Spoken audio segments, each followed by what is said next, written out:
There are weekends when the world takes a break, recovering from everything that happened during the week. And then there are those weekends that make you realize the world has turned upside down once again.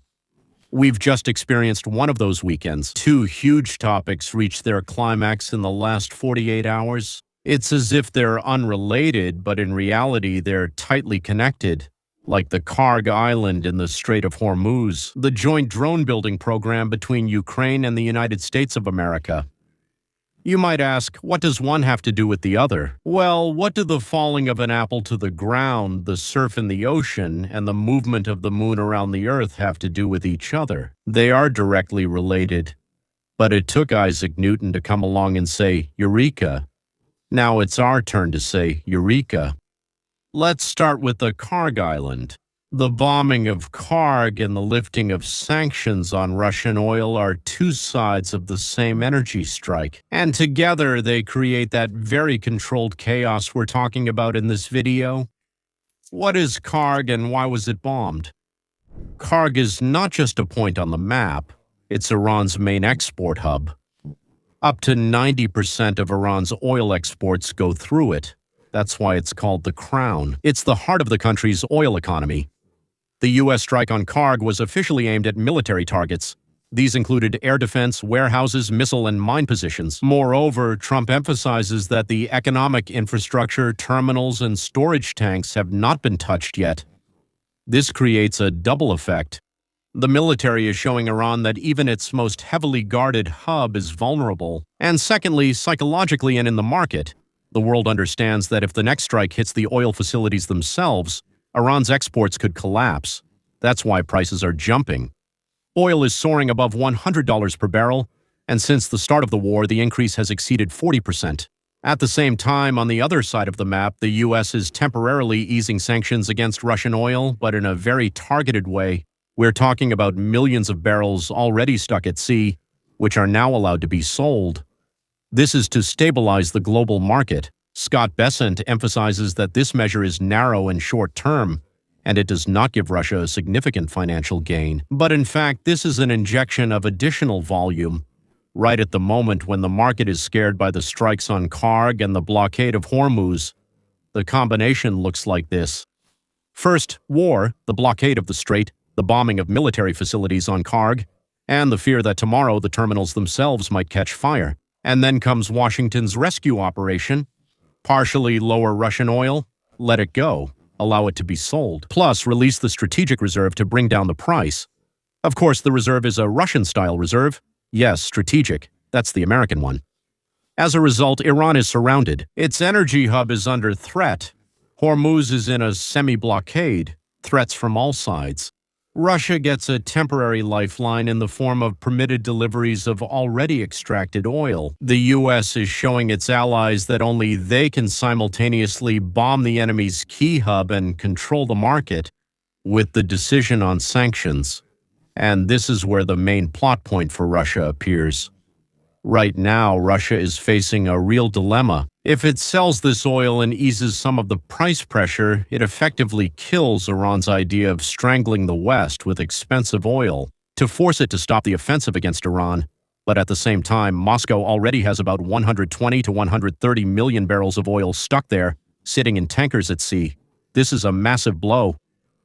If Russia decides not to sell oil in order to support Iran, its friend and partner, it will be hurting its own economy. It doesn't get money, loses part of its markets, and increases internal pressure. And to help Iran in its time of need means making serious sacrifices yourself. What do you think Moscow will choose? We need to make your life easier right away.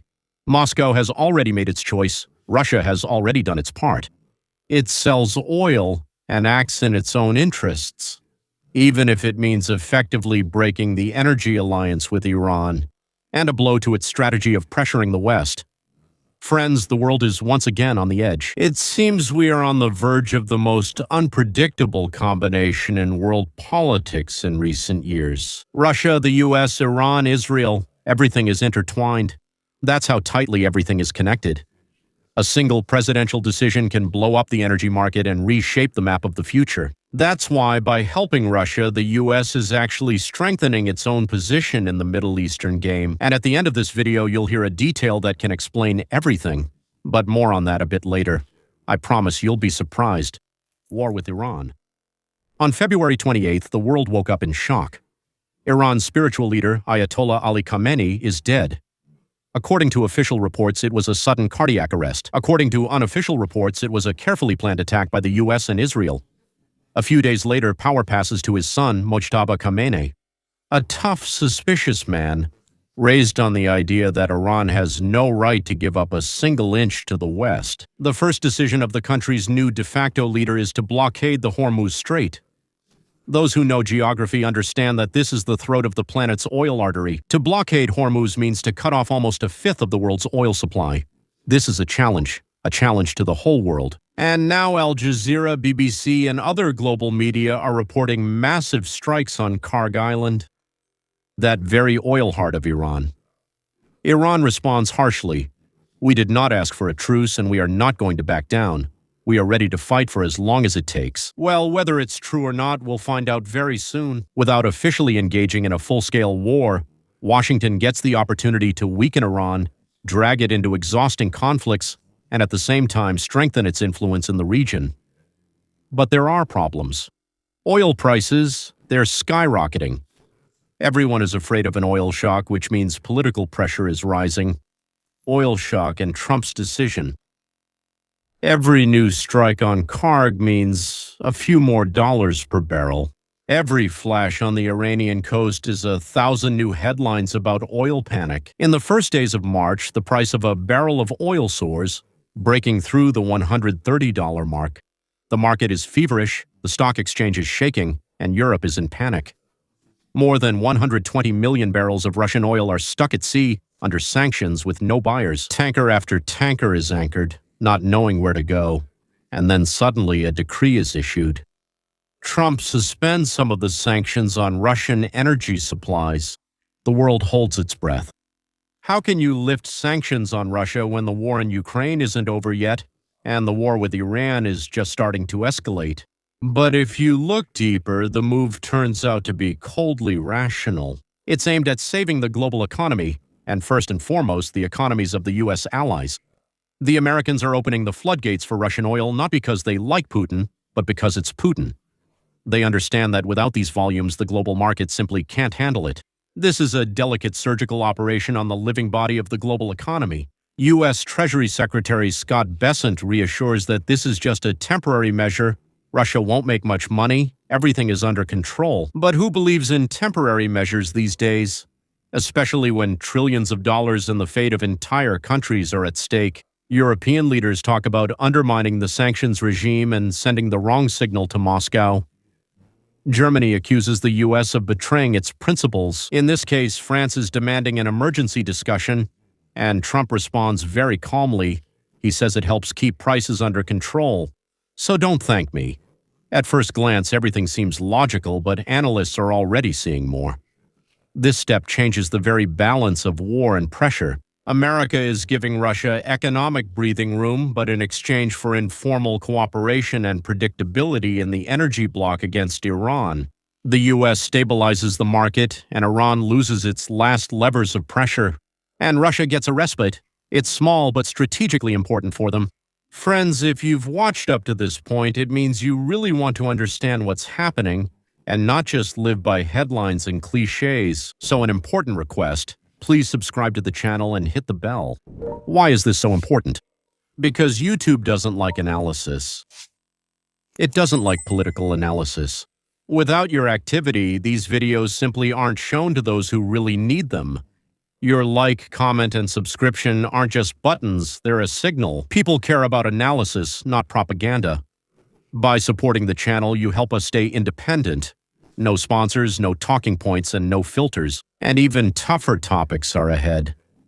Trump's secret agreements, China's role in this energy game, and why Europe today, well, probably in the weakest position it's been in for the last, let's say, 30 years. Let's not exaggerate beyond that. But that's probably for the next episodes. What does this mean for Ukraine? Now about what concerns many of you, Ukraine. The German Minister of Defense said it directly.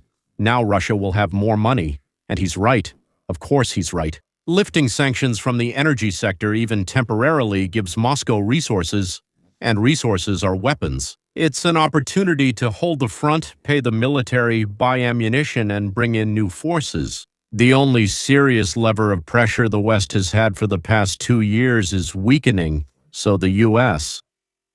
Some sanctions are being lifted, oil is flowing again, Russia gets a breath of fresh air, Iran is squeezed from both sides, it looks like chaos. In reality, as we've already said, this is a controlled chaos. If you ask who won, most people will say, well, probably Russia because they got more money. No, gentlemen, not Russia. In reality, the one who wins is the one who plays the role of the global conductor. Every day of war in the region strengthens America's position, not Iran's. The only question is the price. Markets are stabilizing, but the world is becoming even more dependent on the decisions of a single center. The real winner is the one who has learned to profit from chaos, the one who controls not tanks but flows of money, oil, and information, the one who doesn't just react to a crisis but builds it into their scenario in advance. And here we come to the most unpleasant conclusion.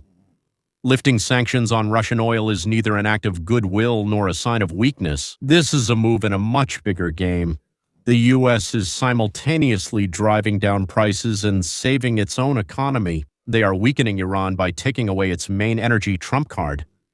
At the same time, they are giving Russia just enough breathing room to later negotiate with it from a position of strength. This triple effect is the grand plan.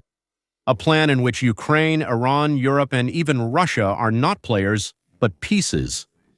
And the real player is sitting at the table moving oil prices like pawns on a chessboard. And what's most interesting is that we already know the name of this player. Look at how everything is connected.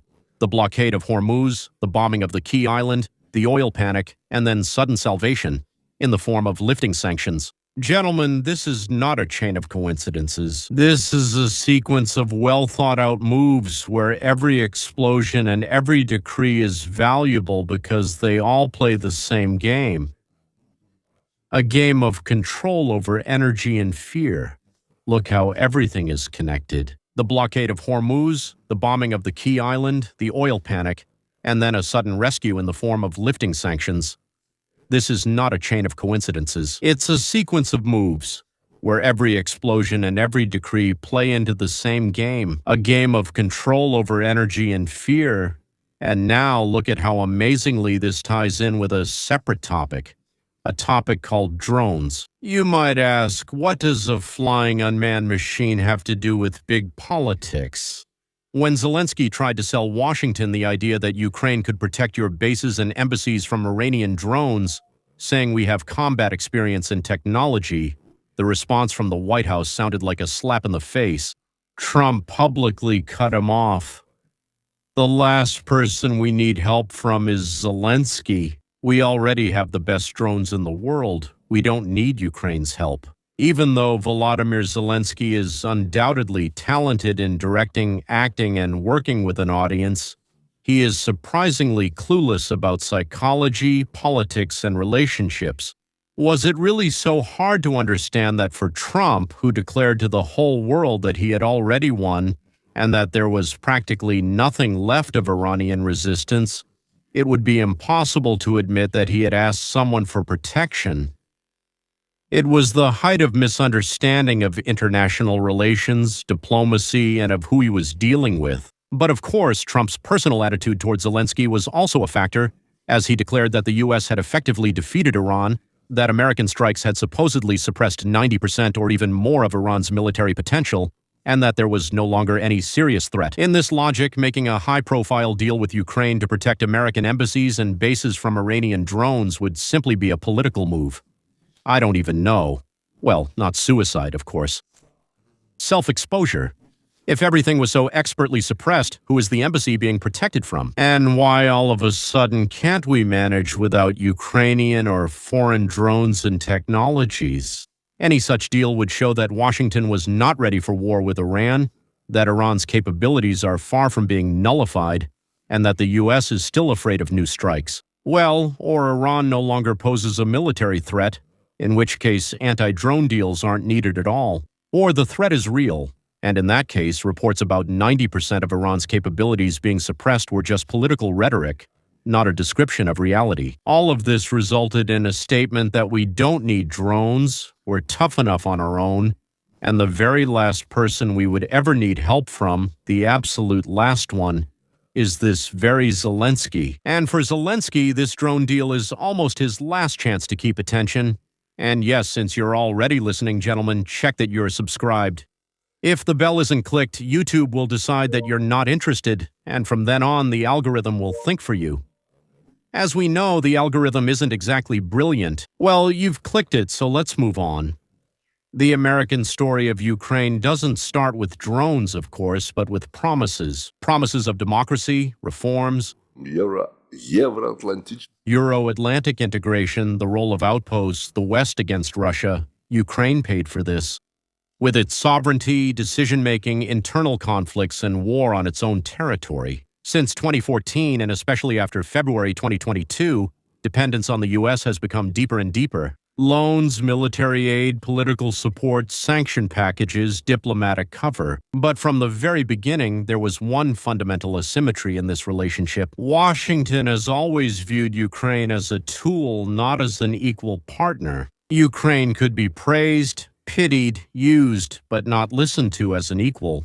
The U.S. Democratic Party basically decided that Ukraine is its personal domain, where they can endlessly and recklessly launder hundreds of millions of dollars, all while telling the leadership of independent Ukraine what to do, who to hire, who to fire, who to appoint as a minister, and who to even allow near power. Ukraine and America are partners, but America wouldn't tolerate or allow such actions or words there, as it would be seen as interference in a partner's internal affairs. So what is allowed for Zeus is not always allowed for the bull. After the start of the full-scale invasion on February 24th, 2022, it was the United States that became the main supplier of weapons, intelligence, and money. In this logic, Ukraine is a testing ground. A testing ground is not asked, and no one consults with a testing ground. They don't consult with it, they use the testing ground. But one thing in this arrangement didn't go according to plan. Ukraine, unexpectedly for most, has become one of the world's centers of drone warfare. 1,000 homemade and semi-homemade designs, mass cost reduction of strike systems, a hybrid of military structures and volunteers, all this has created a phenomenon. A country without a classic large defense industry suddenly began to dictate new rules of combat. Let's call it at a low level. A tactical drone costing a few $100s that destroys air defense equipment worth millions. Engineers suddenly appeared at the testing ground and started thinking for themselves. As you can imagine, this is a bad scenario for those who are used to being in command. Nobody likes people who think for themselves. Washington noticed this situation but saw it as a convenient side effect. The Ukrainian experience could be studied, copied, and specialists could be drawn from it. Against the backdrop of a prolonged war, when the front stabilized and the West's fatigue became obvious, Zelensky and his team came up with a new argument to turn the drone success into a commercial political contract with the U.S. It was a great, well-thought-out idea. The logic, as they say, was simple. Ukraine claims to be a leader on the battlefield in drone use. Let's secure this strategically. Let's create a joint program to produce millions of drones per year worth tens of billions of dollars. Some will go to Ukraine, others to the U.S. and allies. We'll offer combat experience and flexibility. You supply funding, the infrastructure, and market access. Together, we will become the global center of the drone industry. It sounds beautiful. On paper, it's almost like a marriage contract. In reality, it's an attempt by a country that is completely dependent on its partner to suddenly say, now we also have a say in things. For Zelensky, such a mega deal would solve several problems at once. Economically, it would give Ukrainian industry work, and it would secure guaranteed influence so they wouldn't have to live only on grants and loans. Militarily, it would tie the U.S. to Ukrainian drone developments so that Washington couldn't just get up and leave when interest in the war finally disappears from the news. Politically, it would show inside the country that Kyiv is not just a petitioner, not just standing with an outstretched hand, but supposedly an indispensable partner without whom the U.S. would struggle in this new type of war. At the same time, a new crisis is unfolding. The focus is shifting toward Iran and the Middle East. American bases and allies are facing drone and missile attacks, And the issue of anti-drone defense is becoming not just an abstraction in analysts' reports for Washington, but a daily headache. For Zelensky, this looks like a perfect window of opportunity. You have a problem with Iranian drones, and here we can be useful. Take our experience, our teams of specialists, our systems, and let's turn this into a big long-term deal. Kyiv declares its readiness to send drone teams to the countries of the Persian Gulf, boasts about the number of intercepted drones, and offers technological cooperation. Essentially, Ukraine is telling Washington, look, we're not just asking, we can help you too. We're not just the patient, we're also the doctor. Against this backdrop, Trump's phrase is heard, the last person we need help from is Zelensky. We don't need Ukraine's help, we already have the best drones in the world. There are two layers to this statement, ladies and gentlemen. The first is personal, a demonstrative approach to a specific leader, as if saying, there are people we can listen to, and then there's Zelensky, he's at the very bottom of the list. Well, literally, the last one. This is a signal for the internal audience and the elites. I don't depend on this person, he's nobody to me. The second layer is systemic. It's a refusal to recognize Ukraine as a player in the field of technology. Trump could have said, thank you for the experience, we'll take it into account.